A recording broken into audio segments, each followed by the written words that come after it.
City cable news కి స్వాగతం. పేదరిక నిర్మూలనకు సంక్షేమ పథకాల ద్వారా కృషి చేస్తున్న ముఖ్యమంత్రి వైఎస్ జగన్మోహన్ రెడ్డిని మరోమారు గెలిపించుకోవాల్సిన అవసరం ఉందని వైసీపీ అభ్యర్థి పేర్ని కిట్టు పేర్కొన్నారు.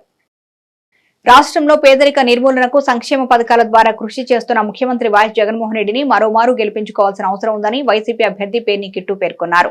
మచిలీపట్నం మండల పరిధిలోని చిన్నాపురం గ్రామంలో వైఎస్ఆర్ కాంగ్రెస్ పార్టీ అభ్యర్థులు విస్తృత ప్రచారం నిర్వహించారు. మచిలీపట్నం పార్లమెంటు అభ్యర్థి సింహాద్రి చంద్రశేఖరరావు కుమారుడు సింహాద్రి రామచరణ్ తో కలిసి పేర్ని కిట్టు గ్రామంలో ప్రచారం చేశారు.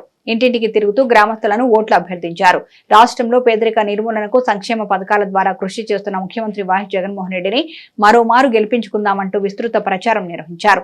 ఈ కార్యక్రమంలో వైసీపీ రూరల్ కన్వీనర్ సోంటి ఫరీద్, తోట వాసు, జన్ను రాఘవ, జంపన సుబ్రహ్మణ్యం, సర్పంచులు, వైసీపీ నాయకులు, కార్యకర్తలు, అభిమానులు పాల్గొన్నారు. జర్నలిస్టుల హౌస్ సైట్స్ ఫైల్ ని చెత్తకుప్పలో బయటపడ్డం ఘటనపై సమగ్ర విచారణ జరపాలి అని మాజీ మంత్రి కొల్లు రవీంద్ర డిమాండ్ చేశారు. కలెక్టరేట్ లో భద్రంగా ఉండాల్సిన మచిలీపట్నం జర్నలిస్టుల హౌస్ సైట్స్ ఫైల్ చెత్తకుప్పలో దొరకడంపై కొల్లు రవీంద్ర స్పందించారు. ఈ ఘటనపై సమగ్ర విచారణ జరపాలని ఆయన ప్రభుత్వాన్ని డిమాండ్ చేశారు. ఈ ఘటనపై కలెక్టరేట్ లో సమాచార శాఖ డీడీని కలిసి కొల్లు రవీంద్ర వివరణ కోరారు. 10 రోజుల క్రితం ఆఫీసులో ఫైల్ మిస్ అయిందని రవీంద్రకు సమాచార శాఖ డీడీ ఈ సందర్భంగా తెలిపారు. దీనిపై జిల్లా కలెక్టర్ విచారణకు ఆదేశించారని తెలిపిన డీడీ వివరించారు. ఈ సందర్భంగా కొల్లు రవీంద్ర మాట్లాడుతూ ఈ ఘటన ద్వారా అయినా రాష్ట్ర వ్యాప్తంగా ఉన్న జర్నలిస్టు నాయకులు కళ్లు తెరవాలి అని, జర్నలిస్టుల న్యాయమైన కోరికల కోసం ప్రతి ఒక్కరూ ఉద్యమించాలన్నారు. ప్రభుత్వం జర్నలిస్టుల పట్ల ఇంత నిర్లక్ష్యంగా వ్యవహరించడం సిగ్గుచేటని ఆయన అన్నారు. ఈ రాష్ట్ర ప్రభుత్వం 5 సంవత్సరాలుగా మరి ప్రజల్ని మోసం చేస్తా ఉన్నారు. చివరికి పాత్రికేయులను కూడా మోసం చేస్తూ చివరికి ఎలక్షన్స్ ముందు 3 నెలల ముందు జీవో ఇచ్చారు. 10 రోజుల నుంచి ఫైల్ కనపడతలేదు. ఇక్కడ మచిలీపట్నంలో ఉన్నటువంటి కలెక్టరేట్లో ఉండాల్సినటువంటి ఫైలే కనపడకుండా నిన్న కలెక్టరేట్ కాంపౌండ్ పక్కన ఉన్నటువంటి చెత్తకుప్పలో సాక్షాత్తు జిల్లా ఇన్ఛార్జ్ మంత్రి గారు పెట్టినటువంటి సంతకం పెట్టినటువంటి తీర్మానం కాపీని చెత్తకుప్పలో పడేశారంటే కలెక్టరేట్ గోడ పక్కన ఉన్నటువంటి చెత్తకుప్పలో. ఇది ఎక్కడి నుంచి ఏం జరుగుతుంది అనేది ఇవాళ స్పష్టంగా అర్థమవుతోంది. ఇది విలేకరుల మీద కక్షతో చేస్తా ఉన్నారా, లేకపోతే వీళ్ళు చేసినటువంటి తప్పిదాలు బయటపడతాయని చెప్పి చేస్తా ఉన్నారా? 3 సెంట్లు భూమి ఇస్తామని చెప్పి 40-60 రేషియోలో ఇస్తామని చెప్పి అనేక సార్లు విలేకరులు మోసం చేసి గతంలో మేము ఇచ్చినటువంటి పట్టాలు, ఆ రోజున మేము ఒరిజినల్ పట్టాలు తయారు చేసి స్థలాలకు ఇస్తే స్థానిక మాజీ ప్రజాప్రతినిధి, శాసనసభ్యుడు, మాజీ మంత్రి, ప్రజెంట్ ఎమ్మెల్యేగా మరి రేపు ఎలక్షన్స్ వరకు ఉంటారు కాబట్టి వారి ఆధ్వర్యంలో పేరు నాని గారు సమాచార శాఖ మంత్రిగా ఉండి విలేకరులకు కూడా ఇక్కడ స్థలాలు ఇప్పించుకోలేనటువంటి దౌర్భాగ్య స్థితిలో ఆయన ఉన్నారంటే ఇవాళ మనం ఒకసారి ఆలోచించాల్సినటువంటి అవసరం ఉంది. ఇవాళ కలెక్టరేట్లో ఉండాల్సినటువంటి ఫైల్స్ని ఇవాళ మిస్ చేస్తూ ఉన్నారు. ఇవాళ ఎవరైతే తన అనుయాయుల్ని ఇక్కడ అవుట్ సోర్సింగ్లో పెట్టినటువంటి వ్యక్తులు బ్లాక్మెయిలింగ్తో, ఎందుకంటే మొన్న మేము ఎంఆర్ఓ ఆఫీస్ ముందు ధర్నా చేస్తే 10 గంటలకి 11 గంటలకి మరి ఒక ప్రెస్ నోట్ వచ్చేసింది. ఇక్కడ విచారణ అయిపోయింది, విచారణ అయిపోయి ఏమి తప్పిదాలు లేవని చెప్పేశారని చెప్పి జేసీ గారు చైర్మన్గా ఆవిడ 11 గంటలకు వచ్చారు. దాదాపు 1 గంటకి ఆవిడ ప్రెస్ మీట్ పెట్టారు. 1 గంటకి ఆవిడ అక్కడి నుంచి బయటకు వెళ్తాం జరిగింది. విచారణ నేను ఇది ఖచ్చితంగా విచారణ చేస్తాను, రేపు ఉదయం కలెక్టరేట్ రండి అని చెప్పి మేడం గారు పాత్రికేయ సోదరుల సమక్షంలో చెప్పారు. కానీ ఆ నోట్ ఏంటంటే అసలు ఏమీ లేదు, ఇక్కడ విచారణ జరిగిపోయింది, అంతా ఏమీ లేదని చెప్పి మరి ఒక డీడీ గారు ఇచ్చారంటే, సమాచార శాఖలో ఉన్నటువంటి జిల్లా అధికారి ఇచ్చారంటే అసలు ఏం జరుగుతూ ఉందో ఒకసారి ప్రభుత్వం ఏ రకంగా మభ్యపెడతా ఉందో ఒకసారి అధికారులు కూడా అర్థం చేసుకోవాలి. నేను అధికారులు కూడా చెప్తున్నా, ఇది ఎలక్షన్ కోడ్ వచ్చింది, షెడ్యూల్ ఇచ్చారు, ఇంకా మీరు వారికి తొత్తులాగా వ్యవహరిస్తామని ఖచ్చితంగా బుద్ధి చెప్తాం. నేను కలెక్టర్ గారు మరి జేసీ గారిని ఇక్కడ విచారణ అధికారిగా వేశారని చెప్తున్నారు. ఇమ్మీడియట్గా విచారణ అధికారిని పూర్తిగా విచారణని 1 or 2 డేస్లో పూర్తి చేసి సంబంధిత వ్యక్తుల మీద చర్యలు తీసుకుంటే తప్ప మళ్ళీ ఇలాంటివి పునరావృతం కాకుండా ఉంటే ఇంకా చాలా ఫైల్స్ మిస్ అయిపోయాయంటే ఒకసారి చెక్ చేసుకోమని కూడా నేను అధికారులను కోరుతా ఉన్నాను. దీని మీద వాళ్ళుగా న్యాయం చేయని పక్షంలో రేపు మేము అధికారంలోకి వచ్చిన తర్వాత ఎవరైతే దీనికి అనుకున్నారో వాళ్ళందరినీ కూడా వదిలిపెట్టే సమస్య లేదు. ప్రతి ఒక్క విలేకరు సోదరుడికి మేము ఇళ్ల స్థలాలు ఖచ్చితంగా ఈసారి వచ్చిన 6 నెలల్లోనే ఇచ్చి ఇల్లు నిర్మాణం చేస్తాను కూడా. ఎన్నికలు స్వేచ్ఛగా నిష్పక్షపాతంగా నిర్వహించేందుకు శాంతి భద్రతలు కాపాడుటకు అన్ని చర్యలు తీసుకుంటున్నట్లు జిల్లా కలెక్టర్ రాజాబాబు, ఎస్పీ అద్నాన్ నయీం తెలిపారు. ఎన్నికలు స్వేచ్ఛగా నిష్పక్షపాతంగా నిర్వహించేందుకు శాంతి భద్రతలు కాపాడేందుకు అన్ని చర్యలు తీసుకుంటున్నట్లు జిల్లా కలెక్టర్ రాజబాబు ఎస్పీ అద్నాన్ నయీం తెలిపారు. ఈ సందర్భంగా జిల్లా కలెక్టర్ మాట్లాడుతూ ఎన్నికల ప్రకటన వెలువడిన వెంటనే ఎన్నికల ప్రవర్తన నియమావళి అమల్లోకి వచ్చిందన్నారు. దీని ప్రకారం లైసెన్స్ పొందిన ఆయుధాలు స్వాధీనం చేసుకోవడంతో పాటు కొత్తగా ఆయుధాల లైసెన్సుల జారీపై నిషేధం అమలు చేయాలన్నారు. ఈ అంశంపై సమీక్షించుటకు జిల్లా స్థాయి స్క్రీనింగ్ కమిటీ ఏర్పాటు చేసినట్లు కలెక్టర్ తెలిపారు. ఎక్సైజ్ శాఖకు సంబంధించి లిక్కర్ లైసెన్సులు జారీ నిషేధం అమలు చేయాలని, మద్యం ఉత్పత్తి మరియు సెంట్రల్ స్టాక్ పర్యవేక్షించి రోజువారీ నివేదికలు సమర్పించాలన్నారు. జిల్లా ఎస్పీ అద్నాన్ నయీం అస్మి మాట్లాడుతూ జిల్లాలో 153 మంది ఆయుధ లైసెన్సు కలిగి ఉన్నారని, వీటిలో ఇప్పటి వరకు 132 ఆయుధాలు పోలీస్ శాఖ వద్ద డిపాజిట్ చేసుకోవడం జరిగిందన్నారు. బ్యాంకుల వద్ద టోల్ గేట్లు వంటి వాటికి మినహాయింపు ఉంటుందని, ఇవి కాక మిగతా ఆయుధాలన్నీ వెంటనే స్వాధీనం చేసుకోవడానికి చర్యలు తీసుకోవాలని డివిజనల్ పోలీసు అధికారులకు సూచించారు. మనకి ఎలక్షన్ అనౌన్స్మెంట్ అయిన తర్వాత ఇది సెకండ్ మీడియా బ్రీఫింగ్. సో ఇంతకుముందు మీకు చెప్పినట్లుగానే మన కలెక్టరేట్లో కంప్లైంట్ మేనేజ్మెంట్ సెల్ పెట్టాము. అందులో డైలీ బేసిస్లో రిపోర్ట్స్ వస్తున్నాయి, వాటిని కూడా మనం రిజాల్వ్ చేస్తున్నాము. దాని నెంబరు డే వైజ్ కూడా మీకు ఒక షీట్లో ఎవ్రీడే ఎన్ని సివిజిల్ కంప్లైంట్స్ వచ్చినాయి, ఎన్ని 150 కాల్ సెంటర్కి వచ్చినాయి, అండ్ ఎన్ని గ్రీవెన్స్ సెల్కి వచ్చినాయి, ఎన్ని మనకి కంప్లైంట్ మేనేజ్మెంట్ సిస్టమ్ అని చెప్పి సిఇఓ దగ్గర నుంచి వచ్చినాయి కంప్లైంట్స్ ఏమున్నాయని కూడా మీకు డైలీ బేసిస్లో ఒక షీట్ ఇవ్వడం జరుగుతుంది. దాని ప్రకారం మీకు కంటిన్యూగా మీరు అప్డేట్లో ఉంటారు. మనకి అనౌన్స్మెంట్ అయిన తర్వాత 72 గంటల్లో చేయవలసినటువంటి అంశాలకు సంబంధించి ఈరోజు 3 గంటల కల్లా మనకి 72 అవర్స్ క్లోజ్ అవుతుంది. సో దానికి సంబంధించి కొన్ని రూల్స్, రెగ్యులేషన్స్, నెససరీగా మనం చేయవలసినటువంటి డూస్, డోంట్స్ కూడా మనకి ఎలక్షన్ కమిషన్ ఇవ్వడం జరిగింది. దాని ప్రకారమే మొన్న అనౌన్స్ అయిన తర్వాత మేము ప్రెస్ మీట్ పెట్టి ఇది చెప్పడం జరిగింది. ఈరోజు కొన్ని నిబంధనలు ఆర్మ్స్ గురించి, ఆర్మ్స్ లైసెన్సెస్ గురించి, అదేవిధంగా ఫీల్డ్లో ఎంసీసీ రిలేటెడ్ ఐటమ్స్, దానికి సంబంధించినటువంటి ఏ ప్రొవిజన్స్ ప్రకారం వాళ్ళకి చేసుకోవచ్చు, లేదంటే కనుక ఏ ప్రొవిజన్స్ ప్రకారం to ensure that law and order protocol, all things are in order. Free and fair election and peaceful election. అందరికీ ఓటర్స్కి నో ప్రాబ్లం వచ్చేస్తే అట్లాగే పరిస్థితుల్లో అందరు పార్టీస్కి how they will able to campaign or to go around voters asking for votes. Nobody should face any problem. Voters also should not be any unnecessarily intimidated or lured.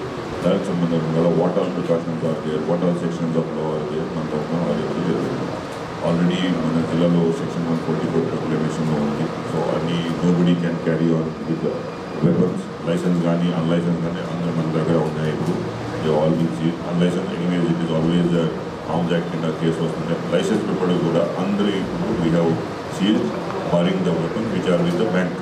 ఈ election commission ప్రకారం ఇలా duty license. ఈ సందర్భంగా కూడా they need to take exemption ఒక screening committee ensure that is done. And ఇప్పుడు MCC already అమల్లో ఉంది. రిప్రజెంటేషన్ ఆఫ్ పీపుల్ యాక్ట్ ఇప్పుడు అప్లై అవుతున్నారు. ఐపీసీ సెక్షన్ 171, సెక్షన్ 125 సెక్షన్ చాలా మంది అదర్ సెక్షన్స్ ఆర్ దేర్. డీటెయిల్గా ప్రశ్నలు చూస్తున్నాం మీకు. So what all precautions are there for public, for political leaders, for officers, అందరి కోసం గైడ్లైన్స్ క్లియర్గా ఉంది. So all of them we are being followed.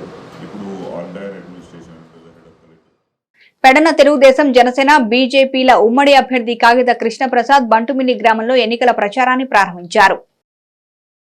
Pedana Telugu Desam, Janasena, బీజేపీల ఉమ్మడి అభ్యర్థి కాగిత కృష్ణప్రసాద్ బంటుమిల్లి గ్రామంలో విజయ గణపతి ఆలయంలో పూజా కార్యక్రమాలు నిర్వహించి ఎన్నికల ప్రచారాన్ని ప్రారంభించారు. ఇందులో భాగంగా మోటార్ సైకిల్ మెకానిక్ యూనియన్ సభ్యులతో కలిసి వారి సమస్యలను అడిగి తెలుసుకున్నారు. అనంతరం కాగిత కృష్ణప్రసాద్ మీడియాతో మాట్లాడుతూ బంటుమిల్లి గ్రామ ప్రజలే కాకుండా మండలంలో అనేక గ్రామాల్లో తాగునీరు సమస్యలు ఉన్నాయని, తాను అధికారంలోకి రాగానే ఈ సమస్యను వెంటనే పరిష్కరిస్తానన్నారు. బంటుమిల్లిలో దివంగత నేత కాగిత వెంకటరావు సమయంలో డ్రైనేజీకి 3,90,00,000 రూపాయలతో పనులు ప్రారంభించారని చేశారని, తెలుగుదేశం ప్రభుత్వం మారి వైసీపీ ప్రభుత్వం రావడంతో ఆ డ్రైనేజీ పనులు నిలిచిపోయాయని, తాను అధికారంలోకి రాగానే డ్రైనేజీ పనులు పునః ప్రారంభిస్తానని ఈ సందర్భంగా హామీ ఇస్తున్నట్లు కాగిత ప్రకటించారు. ఈ కార్యక్రమంలో తెలుగుదేశం పార్టీ నాయకులు కోనపురెడ్డి వీరబాబు, జనసేన నాయకుడు ర్యాలీ సత్యనారాయణ, బీజేపీ నాయకులు బండ్రెడ్డి ఆంజనేయులు, బొడ్డు వేణుగోపాల్ తదితరులు పాల్గొన్నారు. డోర్ టు డోర్ కార్యక్రమం ఈరోజు ప్రారంభిస్తా ఉన్నాం. ఈ రోజున రాష్ట్రంలో ఈ 5 సంవత్సరాల వైసీపీ అధికారంలో వచ్చిన దగ్గర నుంచి కూడా ప్రజలందరూ కూడా ఇబ్బంది పడతా ఉన్నారు తప్ప ఏ వర్గానికి కూడా న్యాయం జరగలేదు. రాష్ట్రం అంతా కూడా అభివృద్ధికి నోచుకోకుండా సర్వనాశనం అయిపోయింది. ఈ రోజున మేము ఈ రోజున ప్రచారంలో భాగంగా ఏ ఇంటికి వెళ్ళినా కానివ్వండి, ప్రజలందరూ కూడా ఒకటే కోరుకుంటా ఉన్నారు. తెలుగుదేశం, జనసేన, బీజేపీ కలిసి ముందుకెళ్తేనే ఈ రాష్ట్రం అభివృద్ధి చెందుద్ది, ప్రజలందరూ కూడా సంతోషంగా ఉంటారనేటువంటి లక్ష్యం తోటి ప్రజలందరూ కూడా ఈరోజు నిర్ణయం తీసుకున్నారు. మరి ఈ రోజున విపరీతమైనటువంటి పన్నుల భారంతో ప్రజలందరూ కూడా ఇబ్బంది పడుతూ ఉన్నారు. ఎక్కడా కూడా మరి అభివృద్ధి అనేది లేదు. అదేవిధంగా కేవలం కక్ష పూర్తి ధోరణితో పాలన చేస్తూ ఉన్నారు. మొన్నటికి మొన్న ఏదైతే ప్రజాగళం కార్యక్రమం జరిగిందో, మరి మోడీ గారు కానివ్వండి, చంద్రబాబు గారు కానివ్వండి, పవన్ కళ్యాణ్ గారికి హాజరైతే పూర్తిగా అక్కడ భద్రతా వైఫల్యం. సాక్షాత్తు ప్రధానమంత్రి గారు ఒక ముఖ్యమైనటువంటి భారీ బహిరంగ సభకు వస్తే ఈ ప్రభుత్వం కనీసం పట్టించుకోకుండా మరి ఏ విధంగా వ్యవహరించిందో మనం చూస్తూ ఉంటే వీరు ఏ విధంగా పాలన చేస్తూ ఉన్నారు దీన్ని బట్టే తెలుస్తూ ఉందని చెప్పి సందర్భంగా తెలియజేస్తా ఉన్నాను. ప్రధానమంత్రికే సరైనటువంటి భద్రత కల్పించలేనటువంటి ఈ ప్రభుత్వం ప్రజలకి 5 సంవత్సరాల్లో ఏం చేసిందో. వైసీపీ పాలనలో ఇబ్బందులకు గురైన కార్మికుల సమస్యల పరిష్కారంతో పాటు వారి సంక్షేమానికి కట్టుబడి పనిచేస్తానని టీడీపీ అభ్యర్థి కొల్లు రవీంద్ర హామీ ఇచ్చారు. టీడీపీ, జనసేన, బీజేపీ ఉమ్మడి అభ్యర్థి కొల్లు రవీంద్ర ఎన్నికల ప్రచారంలో భాగంగా కోనేరు సెంటర్లో ముఠా కార్మికులు, రుస్తుంబాద గాంధీబొమ్మ శివాలయం సెంటర్లో భవన నిర్మాణ కార్మికులతో మాట్లాడారు. పలువురు కార్మికులు తాము ఎదుర్కొంటున్న సమస్యలను రవీంద్ర దృష్టికి తీసుకొచ్చారు. ఈ సందర్భంగా రవీంద్ర మాట్లాడుతూ కార్మికుల హక్కులను కాలరాయడం వల్ల కార్మిక వర్గాలు అనేక సమస్యలు ఎదుర్కొంటున్నారన్నారు. ఇసుక కొరత కారణంగా భవన నిర్మాణ కార్మికులు పస్తుండాల్సిన పరిస్థితులు ఏర్పడ్డాయన్నారు. భవన నిర్మాణ కార్మికుల సంక్షేమ నిధిని మళ్లించడం ద్వారా తీవ్రంగా నష్టపోయారన్నారు. టీడీపీ ప్రభుత్వం అధికారంలోకి వచ్చిన వెంటనే కార్మికుల సమస్యల పరిష్కారానికి కృషి చేస్తామని హామీ ఇచ్చారు.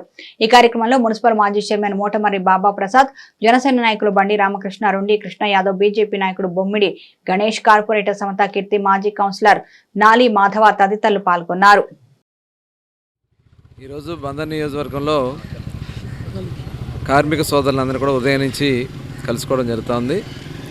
నిజంగా వాళ్ళు ఈ 5 సంవత్సరాలు పడినటువంటి కష్టం, శ్రమ, మరి పనులు లేక పడినటువంటి ఇబ్బందులు, కుటుంబాలు, కొంతమంది కుటుంబ సభ్యులు కూడా కరోనా సమయంలో కోల్పోవడం కానీ, మరి పస్తులతో ఉంటున్నామని చెప్పి వాళ్ళు పడుతున్నటువంటి వేదన చూస్తే చాలా బాధ అనిపిస్తూ ఉంది.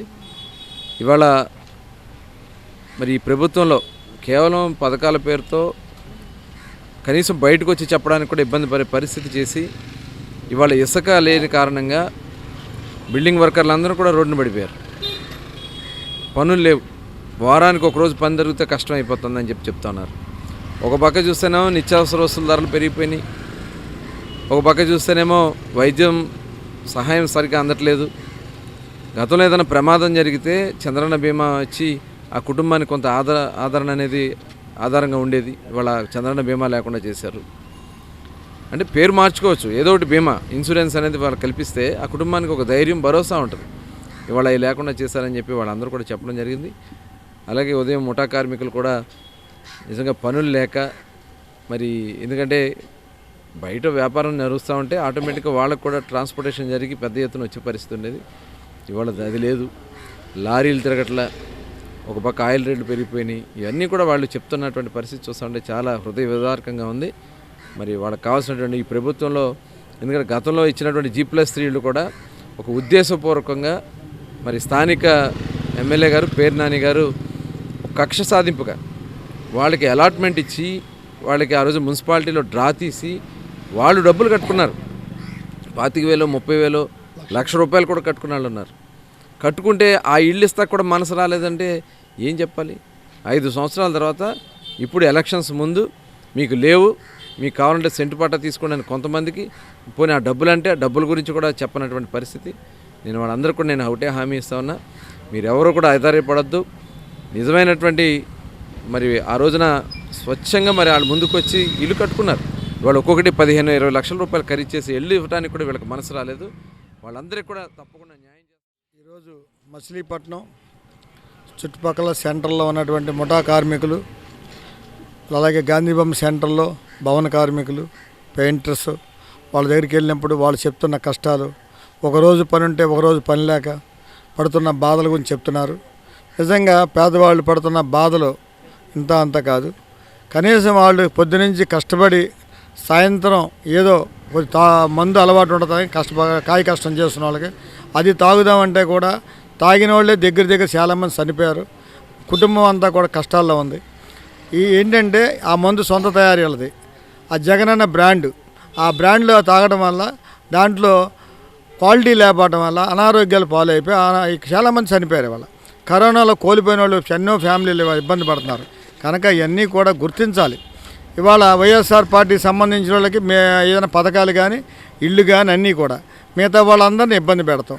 మేము జనసేన తెలుగుదేశం వస్తే వైఎస్ఆర్సీపీ అయినా సరే, తెలుగుదేశం అయినా సరే, జనసేన అయినా సరే అందరూ మా బిడ్డలే, అందరికీ కూడా న్యాయం చేస్తాం. ఎందుకంటే అదంతా ఎలక్షన్ వరకే, తర్వాత అందరూ కూడా మంచి భావం కలిగి ఉంటాం, అందరికీ కూడా హెల్ప్ చేస్తాం. ఈ విషయాన్ని అందరూ గమనించాలి. నియంత పాలన అడిగిన వాళ్ళ మీద కక్ష కడతాం, వాళ్ళ మీద కోపాలు పెంచుకుంటాం. కుర్రోళ్ళు ఎక్కడన్నా బ్యానర్లు కడితే, నిన్న బ్యానర్లు కడితే 2వ వార్డులో కుర్రోళ్ళని కొట్టారు 20 మంది వెళ్ళి. ఇదే మీరు చేసేది? ఇవాళ మీరు కొడతారు, రేపు వాళ్ళు కొడతారు, ఎల్లుండి మీరు కొడతారు. ఇదేనా నేర్చుకుంది మీరు? రాజకీయం అంటే నియోజకవర్గంలో ఉన్న ప్రతి ఒక్కరు మన బిడ్డ అనుకోవాలి. ఇలాంటి దుర్మార్గమైన ఆలోచన మానుకోవాలి. ఇంకా పాత పద్ధతుల్లో మీరు రాజకీయాలు చేస్తే ఎవరు కూడా మిమ్మల్ని క్షమించరు. మీ అమ్మాయి ఎక్కడ కూర్చోబెట్టాలో అక్కడ కూర్చోబెడతారని చెప్పి గుర్తుపెట్టుకోవాలని చెప్పి మరి అందరూ కూడా నేను విజ్ఞప్తి చేస్తాను. మచిలీపట్నంలో పలు మెయిన్ కూడల్లో కానీ ఇక్కడ ఉన్న మన మచిలీపట్నం గాంధీబొమ్మ సెంటర్లో ఉన్న కార్మికులందరినీ కూడా కలిసి వాళ్ళ సమస్యలన్నీ కూడా తెలుసుకుని వాళ్ళ పడుతున్న ఇబ్బందులు ఏంటి, మీకు ఏం కావాలో ప్రభుత్వం, తెలుగుదేశం ప్రభుత్వం రాబోయే రోజుల్లో ఖచ్చితంగా వస్తుంది, మీ సమస్యలన్నీ కూడా పరిష్కారం చేస్తామని చెప్పి కొల్లూరు రవీంద్ర గారు కానీ అట్లాగే మన రామకృష్ణ గారు, బండి రామకృష్ణ గారు కానీ వాళ్ళందరూ కూడా హామీ ఇవ్వడం జరిగింది. ముఖ్యంగా మీ సమస్యలు ఖచ్చితంగా రాబోయే రోజుల్లో ఈ నిత్యావసర వస్తువుల ధరలు పెరిగిపోయినాయి, అట్లాగే ఇసుక కూడా చాలా ఇబ్బందులు పడ్డామని చెప్పి చెప్తాం. కానీ అట్లాగే కార్మికులు G+3 ఇల్లు కడితే మాకు G+3 ఇల్లు తొలగించి మామూలు ఖాళీ స్థలాలు ఇచ్చారు, మేము చాలా ఇబ్బందులు పడుతున్నాం, మాకు ఇల్లు కట్టించేయండి అని చెప్పి కూడా చాలామంది అడుగుతూ జరిగింది. ఖచ్చితంగా చంద్రబాబు నాయుడు గారి నాయకత్వంలో, జనసేన పవన్ కళ్యాణ్ గారి నాయకత్వంలో, మోడీ గారి నాయకత్వంలో పేద ప్రజలందరికీ కూడా అన్ని రకాల పథకాలు కూడా ప్రజలకు చేరువ చేసి వాళ్ళందరికీ కూడా సహకారం అందిస్తామని చెప్పి కూడా తెలుగుదేశం, జనసేన, బీజేపీ తరఫున అందరికి కూడా హామీ ఇస్తూ జరుగుతుంది. సిటీ కేబుల్ న్యూస్ కి సమాప్తం.